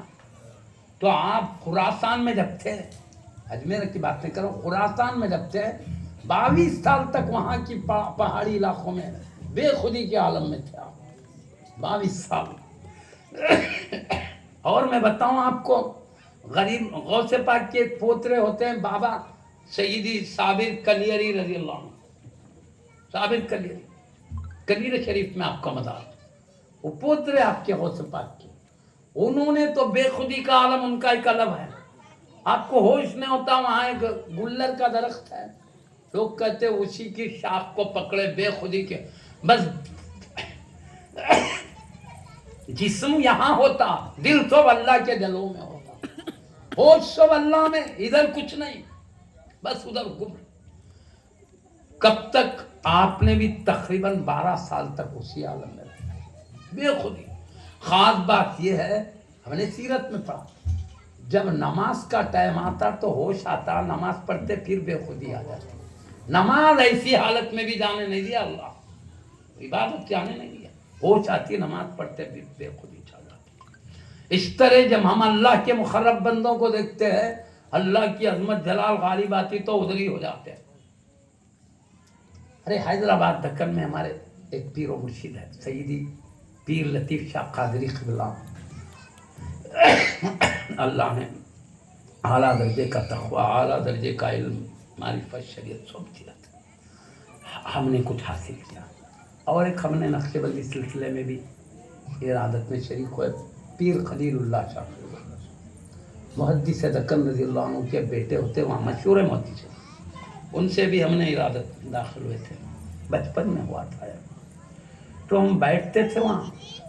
مؤذن صاحب وہاں کے کئی مرتبہ حضرت سے لوگ تعویذہ لکھا لیتے, تو کہتے ولی کے ہاتھ سے نام لکھا تو تاثیر زیادہ ہوتی, بلکہ لکھاتے تھے. تو آپ لکھتے تھے, وہ اذان لے کے اقامت دیتے تھے, کام پیر خلیل اللہ شاہ قبلہ کے بازو کھڑے ہو گئے.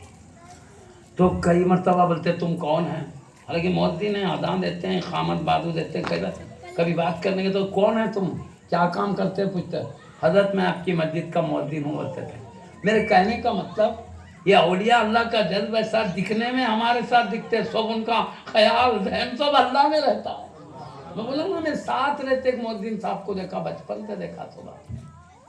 کیا بولتے تم کون ہیں, کیا کام کرتے تم, حالانکہ ساتھ ہی اذان بازو ہی اقامت دیتے ہیں, مگر نہیں. کیوں؟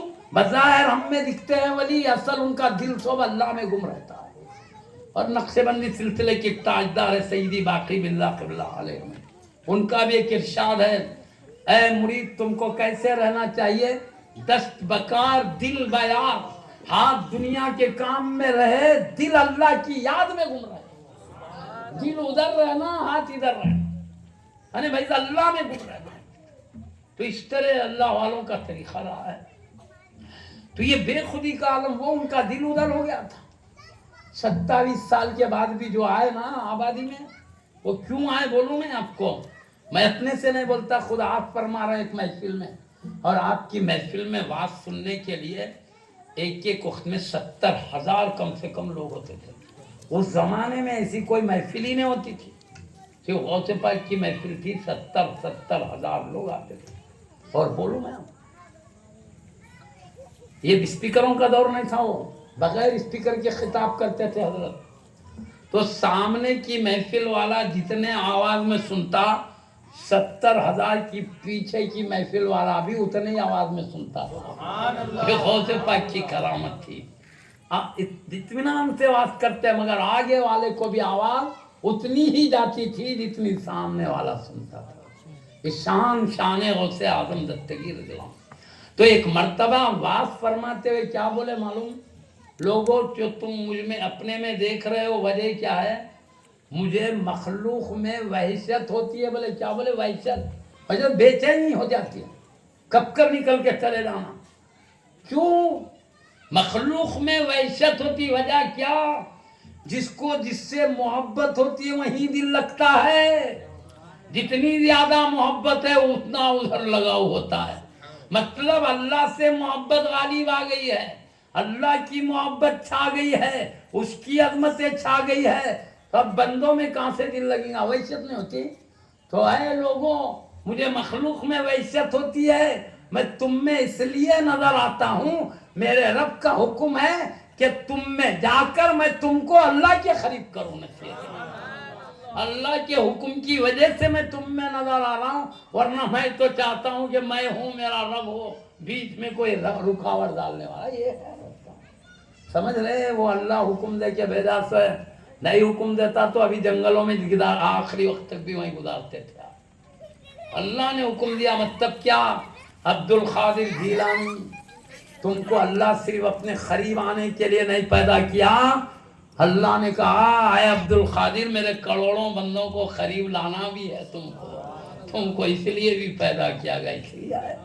اور واقعی میں آپ سیکھے بھی اعلیٰ، سکھائے بھی اعلیٰ، آپ کی صحبت یافتہ، اور آپ کا آواز ایک قسم کا نہیں تھا۔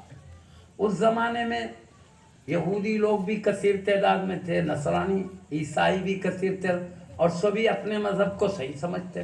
یہود کہتے میرا مذہب صحیح، عیسائی کہتے میرا، سب کہتے اسلام غلط مذہب، اور اولیاء اللہ سب کہتے اسلام صحیح، ہر ایک اپنے مذہب کو صحیح، دوسرے کو غلط بولتا نا بھائی۔ لیکن چونکہ یہ اللہ کے نبی کے ذریعے آیا سو دین ہے، کیونکہ جو پیدا کرنے والا خود بتایا میرے پاس کیا پسند ہے، اس لیے غوث اعظم رضی اللہ عنہ نے واز کیا تو اسلام کی سچائی کو دلائل کے ذریعے بتایا۔ اسلام حق ہے تو بتایا، خالی حق ہے نہیں بولے، علمی دلائل سے سمجھایا۔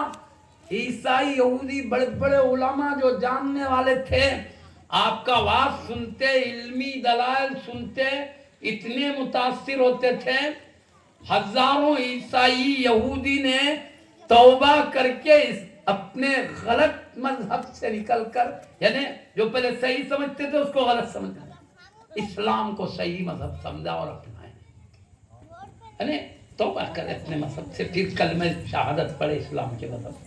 کہنے کا مطلب آپ کا آواز جو ہوتا تھا عقیدے کے معاملے میں بھی ہوتا تھا، آپ اسلام کی حقانیت بھی سمجھاتے تھے اور دلائل دیتے تو لوگ متاثر ہو کر آپ کی بات مان لیتے تھے، جو غلطی پہ تھے وہ صحیح ہو جاتے تھے۔ اور پھر کلمہ پڑھنے والے خود کئی فرقوں میں بڑھ گئے تھے۔ بغداد تو مرکز تھا، یہ بھی کلمہ پڑھ رہا جماعت، یہ بھی جماعت پڑھی، مگر ان کا عقیدہ الگ ان کا الگ۔ آج بھی دیکھ رہے ہیں کتنے عقیدے چل رہے ہیں ہمارے پاس، ان بھی کلمہ پڑھ رہا، ان بھی نماز پڑھ رہا، اس کے بعد بھی قرآن، اس کے بعد بھی حدیث، انہیں الگ باتیں کر رہا، انہیں الگ کر رہا۔ وہ بغداد میں بھی بہت تھا۔ تو آپ نے کہا، اعلان کیا، پیارے نبی نے اہل سنت و جماعت کو حق جماعت قرار دیا ہے۔ یہ صرف دعویٰ نہیں کیے، پیارے نبی کے پر ارشاد کو نہ صرف سنایا بلکہ ایک ایک عقیدے اہل سنت کو دلائل کے روشنی میں ثابت کر کے بتایا۔ تو یہ ہزاروں گمراہ لوگ توبہ کر کے عقیدے اہل سنت و جماعت کو اپنائے ہیں. سمجھ رہے ہیں؟ کئی لوگ کو کفر سے شرک سے توبہ کر کے اسلام کی دولت کو اپنایا، کئی لوگ گمراہی سے توبہ کر کے ہدایت اور اہل سنت کے عقیدے کو اپنایا. یہ غوث پاک رضی اللہ عنہ کی کتابوں میں لکھا ہے. آج بھی آپ کی ہدایات جاری ہے. صحیح مسلک اہل سنت کو ہزارہا لوگوں نے مانا، اور یہی نہیں جو لوگ بدعمالیوں میں تھے، جھوٹ، دھوکہ، چوری، گالی گلوچ، ماں باپ کی نافرمانی، جو دنیا میں جھگڑے فتنوں میں مبتلا تھے، آپ نے ان کو نصیحت کی، اللہ کے عذاب سے ڈرایا، خوف دلایا. تو آپ کی زبان میں اتنی تاثیر تھی، کئی نافرمان گناہگار لاکھوں کی تعداد میں توبہ کر کے اولیاء اللہ بن گئے. آگے نعرے تکبیر، تو نعرے رسالت. آپ اپنی زندگی میں بڑا مقام ہی نہیں پائے، کئی لوگوں کی اصلاح کیے ہیں، عقیدے سنوارے ہیں، اعمال سنوارے ہیں، اخلاق سنوارے ہیں، عادتوں کو سنوارا ہے. عالم میں آپ نے انقلاب پیدا کر دیا. آج تک بھی آپ کی تعلیمات کا سلسلہ چل رہا ہے، کتابیں موجود، ایک دوسرے سے فیض یافتہ کیا موجود ہے. تو آپ نے بہت بڑا کام کیا ہے. تو میرے کہنے کا مقصد، اللہ کی عظمت و جلال ایسی چھائی تھی، اگر اللہ کا حکم نہیں ہو، نبی پاک صلی اللہ علیہ وسلم اشارہ نہ کرتے آپ کو، اللہ کی طرف سے دل میں الہام نہ ہوتا تو جنگلوں میں رہ جاتے. حکم تھا، تم بھی اللہ کے خود کے راستے طے کرتے ہو، امت کو بھی اللہ کے صحیح راستے کی تعلیم دو. پہلے انبیاء کرام امت کو سکھاتے تھے. پہلے پیارے نبی آئے تو آپ کے بعد کوئی نیا نبی پیدا ہونے والا نہیں ہے، اس لیے پیارے نبی کی امت کے اولیاء علماء ہی ہدایت کا کام کرنے کے لیے ذمہ داری ہے. تو اتنے اولیاء اللہ ہے، کوئی بھی ہو، خود بھی صحیح راستے پہ چلتے رہے، لوگوں کی بھی اصلاح کرتے رہے. اب دیکھیے پیران طریقت کی بات جاؤ، کیا کرتے ہیں اولیاء اللہ؟ دل کو صاف کرتے ہیں، بدعمالی سے نکال کے اچھا، گندے دلوں سے نکال کے اچھا دل بنا. اب ایک دل کو صاف کرنا بولے تو کیا یہ اولیاء اللہ کے دل صاف پہلے کرتے ہیں. دل ایک ایسی چیز ہے اندر پوشیدہ رہتا، آدمی کو پتہ نہیں چلتا آدمی کیسا ہے. سب ظاہر کو دیکھتے ہیں اور اللہ دل کے اندر کو دیکھتا ہے. اس لیے اولیاء اللہ سب سے پہلے دل کو صاف کرتے ہیں. دل کی خرابی کیا ہے، میں سمجھا تو مثال کے طور پر، حسد کرنا ہے، کینہ ہے، بغض ہے. ایک بھائی دوسرے بھائی سے کینہ، بغض، عداوت، کسی کی اچھائی کسی کو پسند نہیں ہے، کوئی اچھی زندگی گزارنا پسند نہیں ہے، یہ بغض کینہ ہو. ایک جنا اچھی حلال کمائی کما کے بیچارہ بلڈنگ بنا لے رہا گھر، اب اس کو برداشت نہیں ہوتا، یہ گر گئی تو اچھا تھا بلڈنگ، اس کی دولت ختم ہو جاتی تو اچھا تھا. نہیں برداشت کرنا، یہ حسد. ایک جنا نئی کار لے کے جا رہا، ارے اس کی ڈھوس لگ کے چپک گئی تو اچھا تھا. دل میں کسی کی اچھائی دیکھنے سے حسد بولتے اس کو. اولیاء اللہ کی صحبت میں رہے تو کیا کرتے، دل کو صاف کرتے. بھائی اپنے بھائی کا نقصان مت چاہ، اس کا چاہ، اس کا خیر چاہ. جب دل صاف ہو جاتا تو اب آدمی ویسے کام نہیں کرتا جیسے اولیاء اللہ کا دل ہے.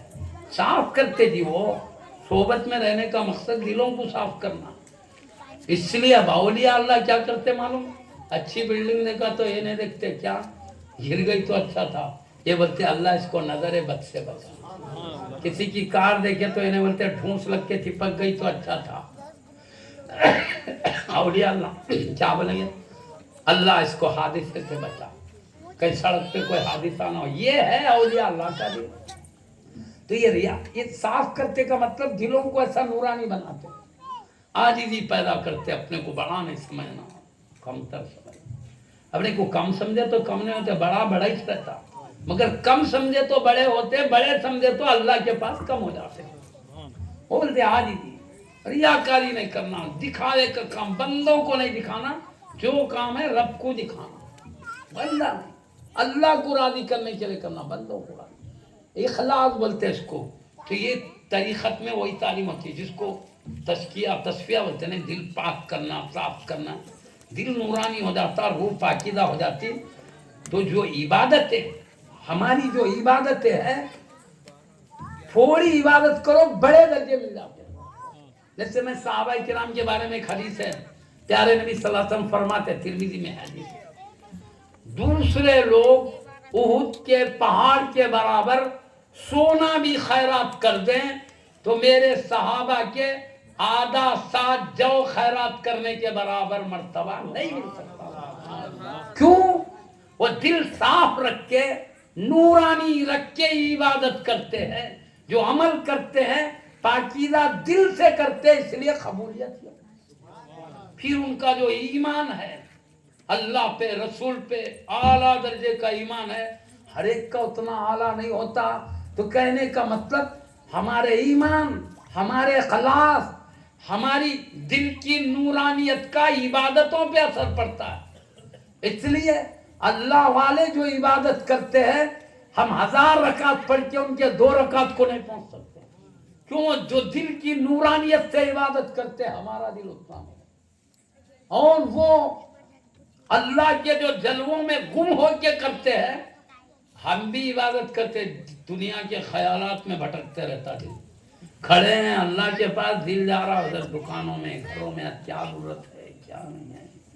اللہ والے عبادت کرتے ہیں تو دل اللہ میں گم رہتا. سیدنا علی مرتضیٰ حیدر کرار خلیفہ رسول اللہ علیہ وسلم ایک جنگ میں تیر آ کے آپ کے پیر میں دھس گیا ہوگا تیر اندر چلے گا.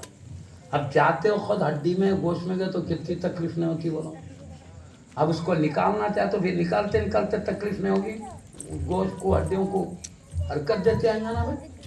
تو ذرا کھینچتے ہی آپ کو تکلیف ہو رہی تھی لیکن کچھ نکالنا چاہ رہے ہیں تو کس کو نکالنے نہیں دے رہے تھے.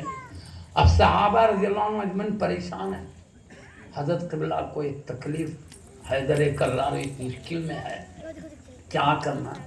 تو اب صحابہ کو ایک تدبیر سوچی بولے اب طریقہ معلوم ہو گیا ہم کو نکالنے. سیدنا علی مرتضیٰ حیدر کرار ایک بار نماز پڑھنے کھڑے ہوئے رکعت باندھ کھڑے ہوئے تو کیا کرے صحابہ مل کے آہستہ سے تیر کو نکالے. اب آپ سلام پھیرے تو بولے آپ کا تیر نکال لیا. ہم بولے ارے وہ کب نکالے دیکھے تو نکلا ہوا. بولے آپ نماز میں تھے تب نکال لیے. تو نماز کے باہر ہے تو چھین نہیں سکتے تھے نا. اب نماز میں نکال لیے خبر نہیں ہے. مطلب کیا یہ ان کی نماز دیکھو اللہ میں ایسے گمائے یا تیر نکل رہی پتہ بھی نہیں چلا. تو میرے کہنے کا مقصد عبادت میں فرق ہوتا ہے. اس لیے تھوڑی عبادت بھی نورانی دل سے اعلیٰ درجے کے ایمان سے کرتے ہیں بڑے بڑے مراتب پاتے ہیں. اس لیے ہم کبھی نہیں کہہ سکتے کہ ہم بھی عبادت کر کے ولیوں کے برابر بن سکتے ہیں. ارے ہم عبادت تو گنتی کے اعتبار سے ان کے برابر کا مگر جو اخلاص جو کیفیت ہے وہ کیفیت کہاں سے لائیں گے. اس کا بھی اثر ہوتا ہے جی. اس لیے معزز سامنے کے حدیث شریف ہے ان اللہ لا ينظر الى صورکم ولا الى اجسامکم. اللہ تمہارے صورتوں تمہارے جسموں کو نہیں دیکھتا بل ينظر الى قلوبکم ونیاتکم بلکہ اللہ تمہارے دلوں کو تمہاری نیتوں کو دیکھتا. یہ جو ظاہر ہے اس کو بندے دیکھتے ہیں جو دل ہے وہ اللہ دیکھتا. اب کتنا بھی چمکاؤ دل نہیں چمک رہا ہے تو بیکار ہے. یہ اللہ دیکھتا اس کی نظر دل پہ. اس لیے اولیاء اللہ ساری زندگی دل کو نورانی بنانے میں لگا ہے. ان کا تصفیہ کا مطلب وہ ہے. تو یہ غوث اعظم دستگیر رضی اللہ عنہ ساری زندگی دل کو نورانی تو کرے ہیں بندوں کے دل کو نورانی بنانے میں لگائے ہیں. میں یہ بولنا چاہ رہا تھا. چمکائے ہیں دل کو تب جا کے ولی بنے ہیں. معرفت الہی کس کو کہتے ہیں؟ اللہ کی ذات و صفت کو پہچاننا. پہچان کہاں سے ہوتی؟ دل سے ہوتی. دل سمجھتا ہے اللہ کی ذات کو. تو سمجھنے کے لیے جلوہ دل میں آیا بولتے کب معرفت ہوئی تو جلوہ پہچان ہوگی. جلوہ دل میں آیا تو اب کب آتا؟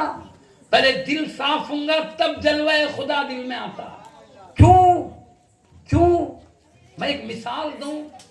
ایک بادشاہ کو اپنے گھر میں بلانا چاہتے ہیں.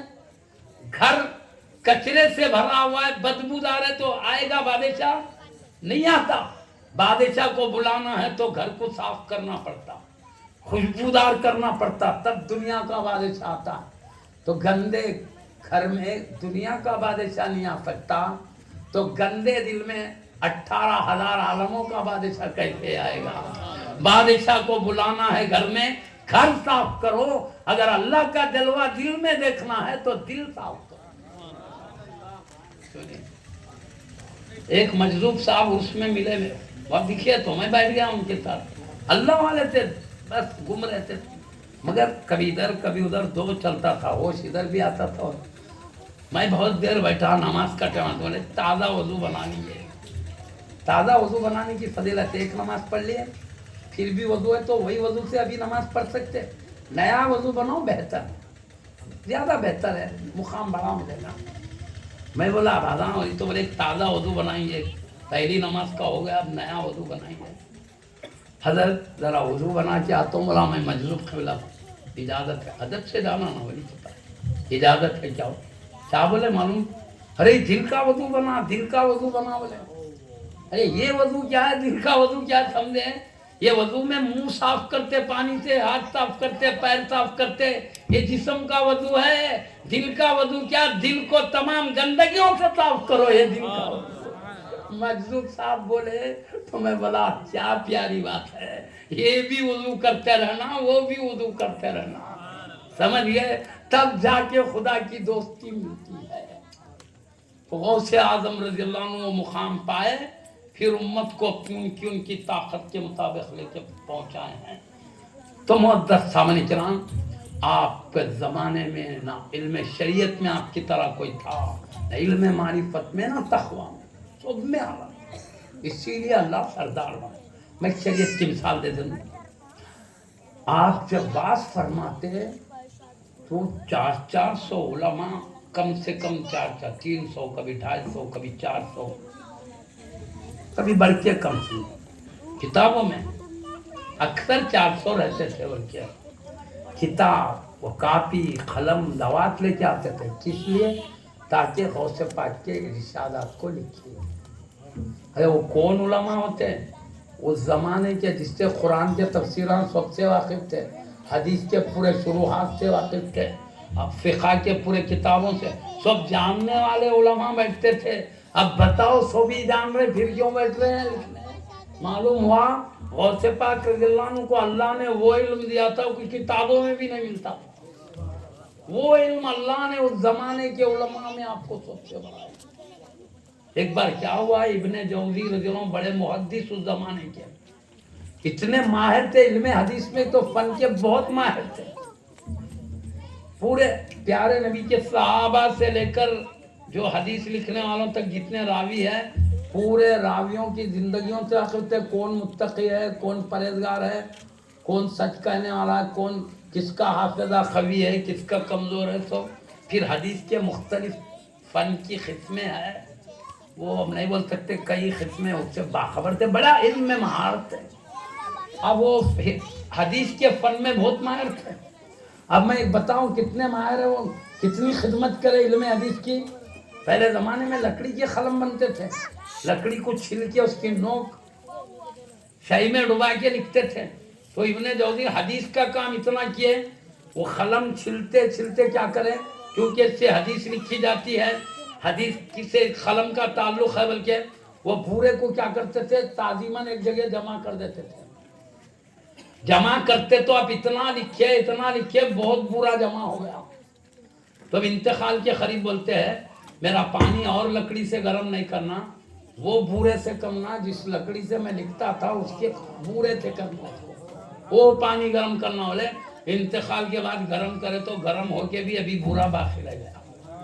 تو اتنا آپ نے حدیث کا کام کیا، بہت بڑے ماہر تھے.